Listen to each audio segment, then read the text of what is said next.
Mari beri kekuatan untuk Tuhan, untuk tim worship kita. Thank you so much.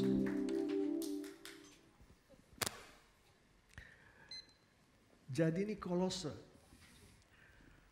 gereja Tuhan di sana mirip-mirip dengan gereja Tuhan di seluruh dunia, termasuk gereja Tuhan yang sangat dia cintai, The Light Communities Church.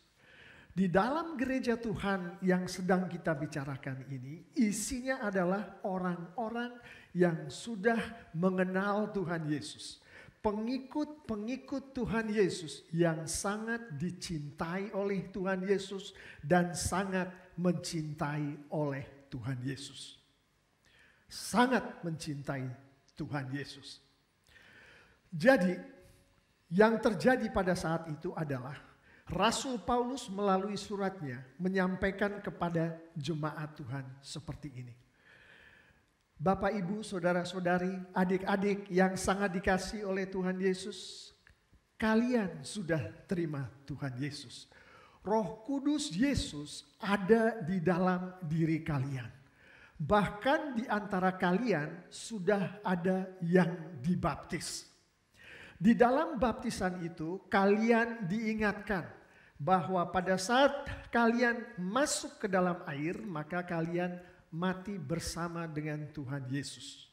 Disalibkan, dikuburkan, dan pada saat Anda diangkat keluar dari air, maka Anda bangkit kembali bersama Tuhan Yesus.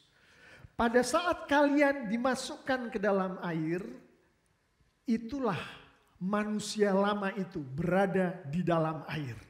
Pada saat kalian dibangkitkan bersama dengan Tuhan Yesus keluar dari air, yang ada di luar air itu adalah manusia baru. Nas kita berbicara mengenai manusia baru ini. Disebutkan juga manusia lama yang seperti apa. Jadi jemaat Tuhan yang sangat dikasihi oleh Tuhan Yesus, jelas sekali bukan? Yang di dalam air tadi adalah manusia lama dan yang di luar air adalah manusia baru. Jelas sekali bukan bahwa kita semua sebagai pengikut-pengikut Kristus adalah manusia yang di luar air tadi, yang dibangkitkan tadi, yang adalah manusia baru. Lalu Rasul Paulus seperti mengatakan yang berikut ini. Masalahnya adalah banyak di antara kita yang sudah dikeluarkan dari air itu, bangkit bersama Kristus itu, memiliki Roh Kudus Kristus itu, yang adalah manusia baru itu. Tetapi manusia lamanya yang harusnya ada di dalam air, ikut-ikutan bangkit, ikut-ikutan keluar dari air. Sehingga yang kita hidupi, yang jemaat hidupi adalah manusia baru, tapi masih ada manusia lama yang nongol. Kadang-kadang nongolnya dikit, kadang-kadang nongolnya banyak dari air itu. Dan itu gak seperti yang Tuhan mau. Kenapa? Kita lihat manusia lama itu karakteristiknya yang dihidupi termasuk percabulan, kenajisan, hawa nafsu, hawa jahat, keserakahan. Yang mana semua itu dianggap oleh Tuhan sebagai penghinaan terhadap dia. Karena apa? Karena itu dianggap Tuhan sebagai penyembahan berhala. Salah satu contohnya, percabulan. Percabulan itu ada seseorang yang berusaha memuaskan sesuatu. Tuhan katakan, yang boleh dipuaskan oleh anak Tuhan hanya satu, yaitu Tuhan sendiri. Tidak ada hal lain. Percabulan memuaskan sesuatu yang lain selain Tuhan. Dan Tuhan menganggap itu sebagai penyembahan berhala, menduakan Tuhan, dan Tuhan membenci itu dengan sangat. Kalau kita lihat di Perjanjian Lama, hukumannya berat sekali. Mati di tangan Tuhan. Yang saya katakan tadi ada di Kolose 3 ayat 5. lagi karakteristik dari seseorang yang hidup lama, yang masih di dalam air. Marah, geram, jahat, mulutnya penuh dengan fitnah dan kata-kata kotor. Satu sama lain saling mendustai. Itu ada di ayat 8 dan ayat 9. Itu adalah manusia lama, orang lama yang harusnya tinggal di dalam air yang kita gambarkan sebagai ilustrasi manusia lama dan manusia baru tadi. Itu harusnya sudah jadi mayat. Bau, bukan? Kita tidak mau, bukan? Mayat itu berada di dalam kehidupan kita. Tapi seperti tadi digambarkan oleh Rasul Paulus, orang yang baru ini, manusia baru ini keluar dari air, yang lama masih ngikutin. Manusia baru karakteristiknya adalah hidupnya dipenuhi dengan kemurahan, kerendah hatian, kelemah lembutan, kesabaran, belas kasihan. Ada di ayat 12 dan 13 di Kolose 3. Yang mana itu adalah buah Roh Kudus. Udah bagus ya, keluar dari air tadi. Bersama dengan Kristus dibangkitkan. Yang ada di dalam manusia baru yang keluar dari air ini. Kemurahan, kerendah hatian, kelemah lembutan, kesabaran, kasih. Tapi yang di dalam itu, yang manusia lama itu kadang-kadang ikut dia. Baunya ikut keluar. Oh betul, ini orang penuh dengan kemurahan di dalam kehidupannya. Tapi dia masih sering marah-marah. Masih sering mengucapkan dusta.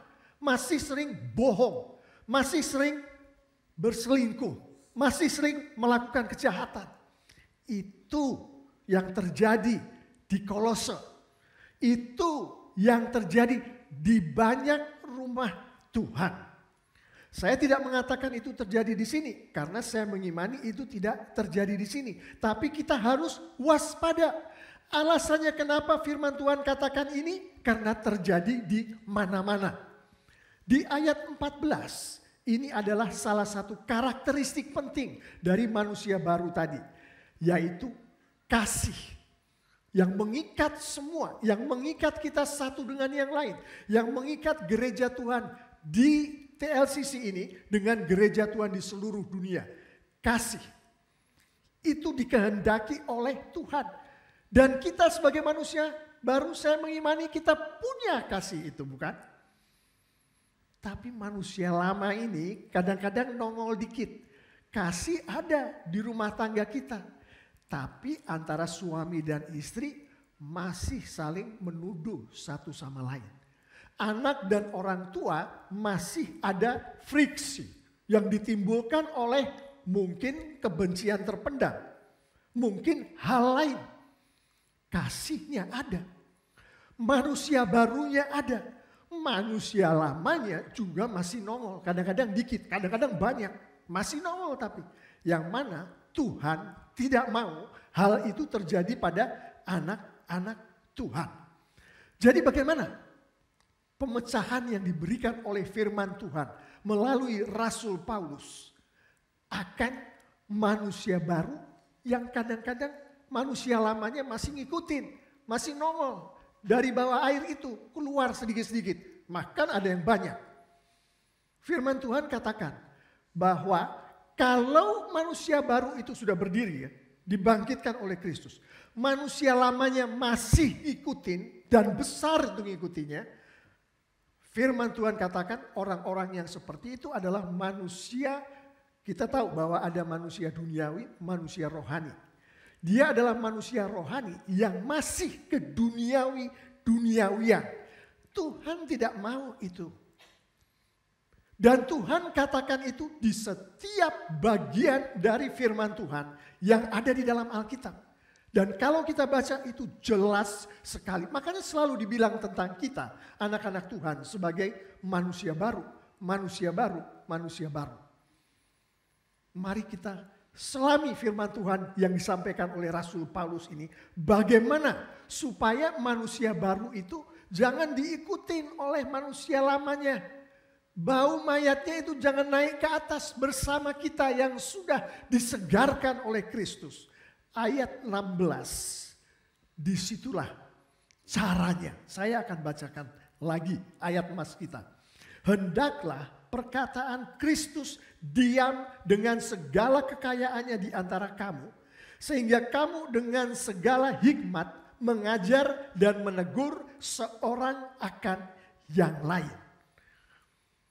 Pertama yang kita mau perhatikan adalah perkataan Kristus dengan segala kekayaannya diam di antara kamu. Apa yang dimaksud oleh firman Tuhan ini? Yang dimaksud oleh firman Tuhan adalah firman Tuhan itu sendiri, yaitu Alkitab, diam di dalam kita dan di antara gereja, di antara kita. Maksudnya di antara gereja itu, di antara kita itu di rumah tangga kita, di gereja kita, di kelompok kecil kita. Itu harus diam di situ. Apa artinya itu? Artinya adalah tanpa firman Tuhan, tanpa Alkitab, mustahil seseorang yang sudah hidup baru nih, sudah memiliki manusia baru nih, melepaskan manusia lama. Entah itu sedikit, entah itu banyak yang mengikuti manusia baru itu. Mustahil tanpa firman Tuhan. Itu kita perhatikan benar-benar. Yang kedua, di ayat 16 ini dikatakan seorang akan yang lain. Itu yang bagian paling bawah. Seorang akan yang lain. Apa maksudnya? Maksudnya adalah tidak ada seseorang yang murni menghidupi manusia baru tadi dengan dirinya sendiri. Artinya kita berdoa sendiri, baca firman Tuhan sendiri, padahal kita adalah seorang suami, padahal kita adalah seorang istri, padahal kita adalah seorang ayah, seorang ibu, seorang kakak. Dan kita mengharapkan nih bahwa Tuhan akan memberkatkan kepada kita manusia baru tadi. Firman Tuhan katakan tidak ada seorang manusia baru yang akan menghidupi kemanusiaan barunya tanpa ada kemanusiaan lamanya sendirian. Dia harus hidup di dalam kelompok. Makanya itu dibilang seorang akan yang lain. Itu artinya lebih dari satu orang. Tidak ada satu orang sendirian berdoa baca firman Tuhan kemudian menghidupi kemanusiaan barunya. Tidak ada. Perhatikan ini.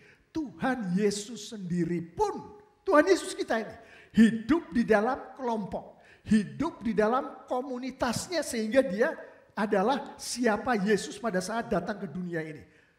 Yang benar, iya, kelompoknya itu namanya Yusuf, Maria, Yakobus yang adalah saudara tirinya. Itu semua adalah kelompok atau komunitas yang Tuhan berikan untuk Tuhan Yesus. Ini Tuhan Yesus loh.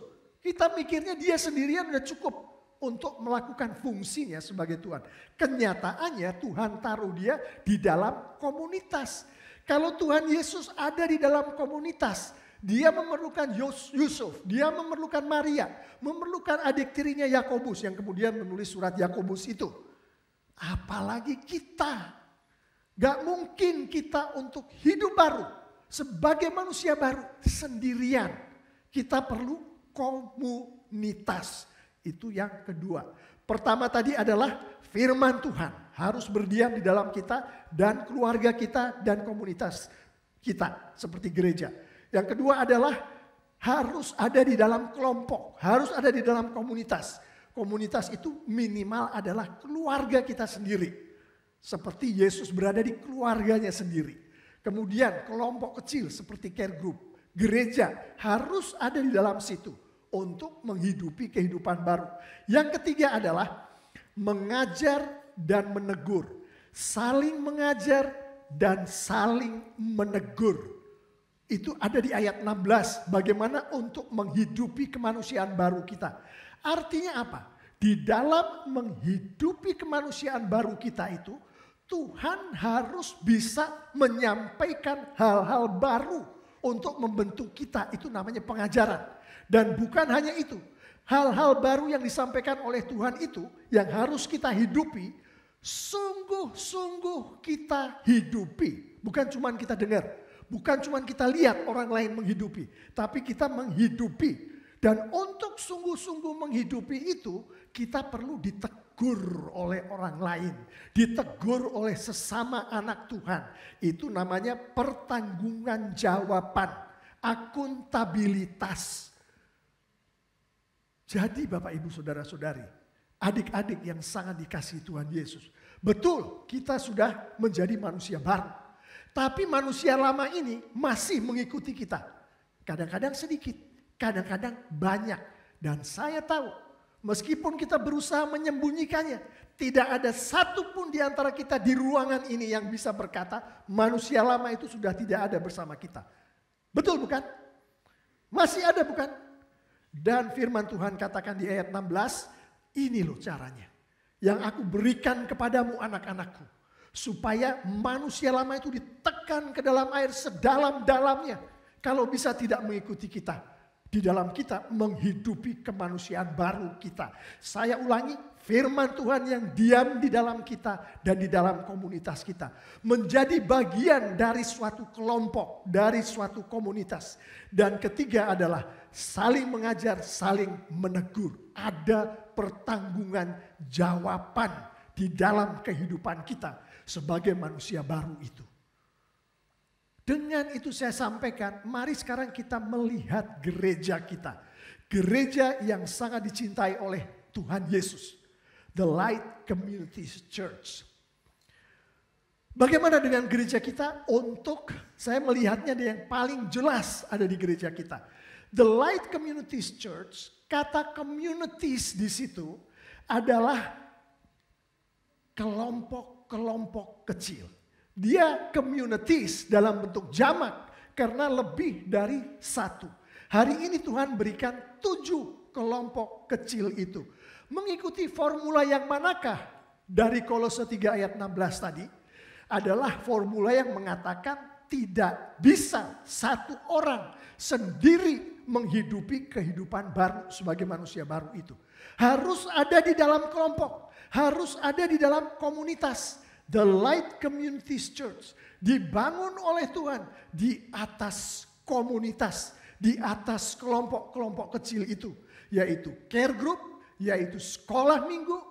Dan kita bersyukur pada Tuhan bukan? Bahwa gereja kita adalah gereja yang diperlengkapi untuk supaya salah satu formula tadi, yaitu berada di dalam komunitas, berada di dalam kelompok, menjadi kehidupan kita di gereja kita. TLCC ini untuk kemuliaan Tuhan. Kita boleh kasih tepuk tangan untuk Tuhan kan? Kedua adalah saling mengajar, saling menegur, pertanggungan jawaban. Dan membaca firman Tuhan. Artinya firman Tuhan diam di dalam kita, keluarga kita, dan kelompok kecil kita.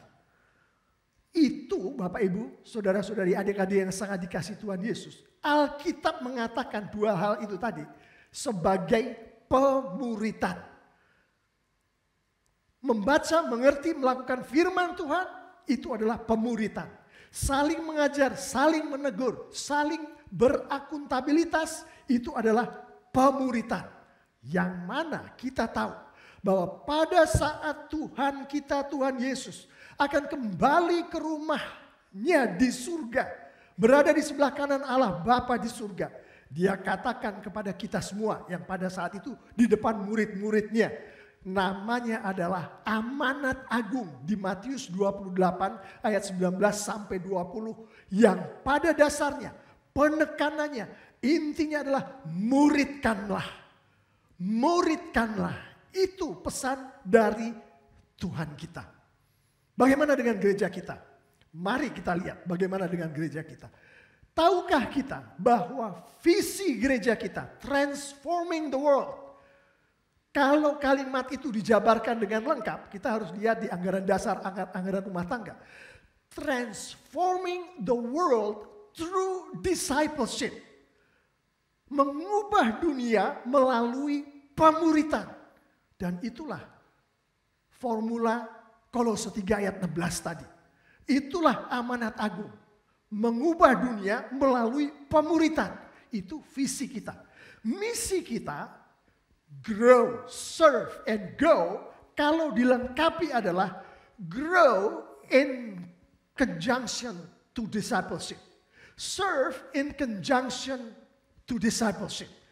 Go in conjunction to discipleship. Artinya bertumbuh, melayani, dan bermisi di atas dasar yang adalah pemuritan Bapak Ibu, saudara-saudari, adik-adik yang sangat dikasihi Tuhan Yesus.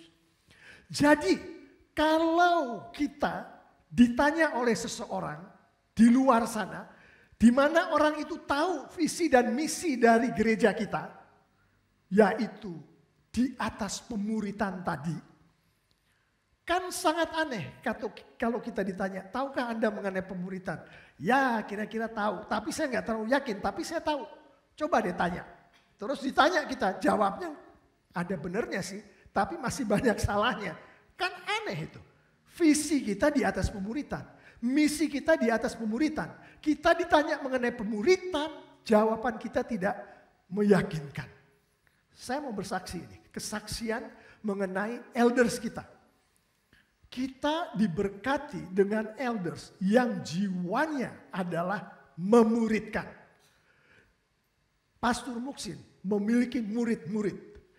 Pak Aswin memiliki murid-murid. Oh, kita sendiri merasakan, bukan pemuritan itu kita merasakan. Termasuk saya juga ada murid-murid yang kita muridkan. Dan saya mengimani setiap pemimpin care group kita, setiap guru sekolah minggu kita memuridkan. Dan saya juga mengimani bahwa setiap kepala keluarga di gereja Tuhan TLCC ini memuridkan.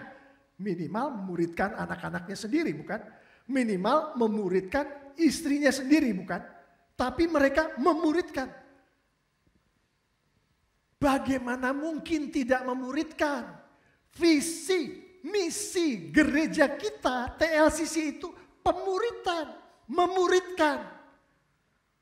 Jadi kalau ada yang masih belum memuridkan seperti yang dikehendaki oleh visi dan misi, yang mana itu diambil dari firman Tuhan amanat agung, maka kita harus belajar lebih banyak, bukan? Begitu bukan jawabannya? Bukan kita kemudian menyalahkan satu sama lain, kenapa kamu belum punya murid, kenapa si ini enggak memuridkan, kenapa di rumah tangga kita si suaminya enggak memuridkan istrinya, kenapa kakaknya enggak memuridkan adiknya, kenapa ayahnya enggak memuridkan anaknya. Bukan saling menyalahkan, tapi kita berdoa, memohon bimbingan kepada Tuhan sambil membaca firman Tuhan, sampai apa yang Tuhan maui mengenai pemuritan itu kita tangkap dengan benar dan kita hidupi seperti yang Tuhan kehendaki untuk kita hidupi. Sederhana bukan? Gereja kita sudah ada di dalam situ bukan? Rumus yang 3 tadi dari Kolose 3:16, gereja kita menghidupi itu bukan? Jadi kita patut bersyukur, itu pertama.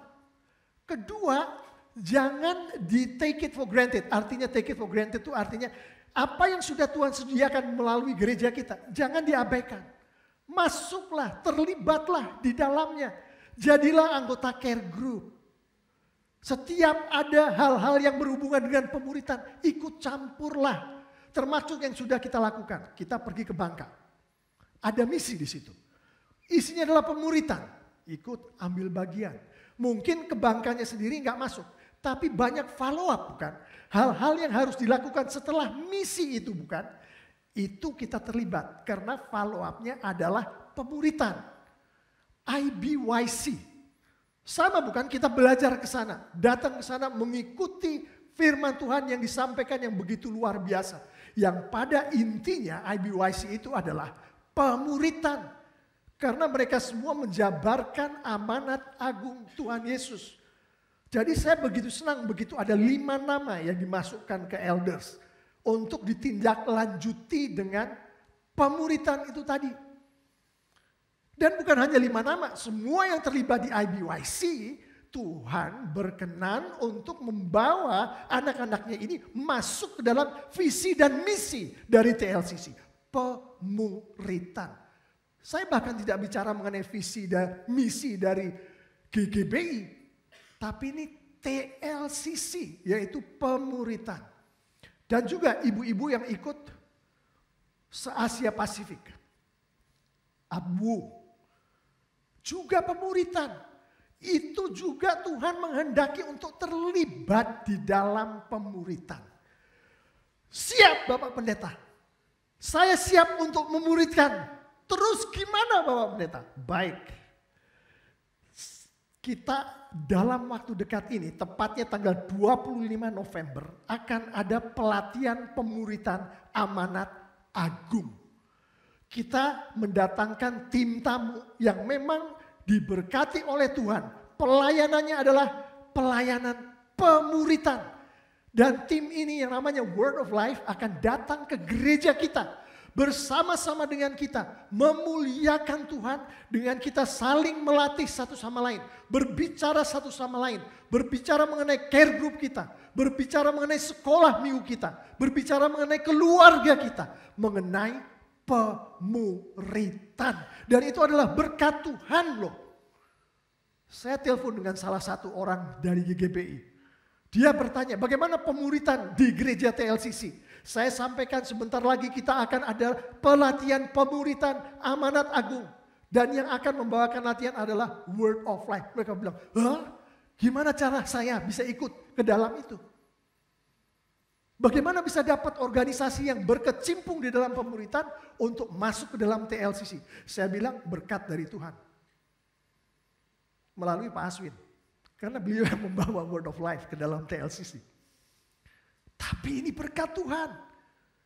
Pemenuhan Kolose 3 ayat 16. Mari TLCC.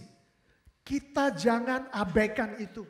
Mari TLCC. Kita ikut masuk ke dalamnya. Baik kita yang sudah pergi ke Bangka. Baik kita yang di IBYC menghadiri acara yang bagus itu. ABWU ikut juga ke dalamnya. Pemimpin-pemimpin care group ikut ke dalamnya. Ibu, bapak, rumah tangga, kakak dari adik-adik yang ada di keluarga ikut ke dalamnya. Pekerja-pekerja gereja, mari ikut ke dalamnya. Tuhan berkatkan itu kepada kita. Amin. Itu penerapan untuk firman Tuhan pagi hari ini.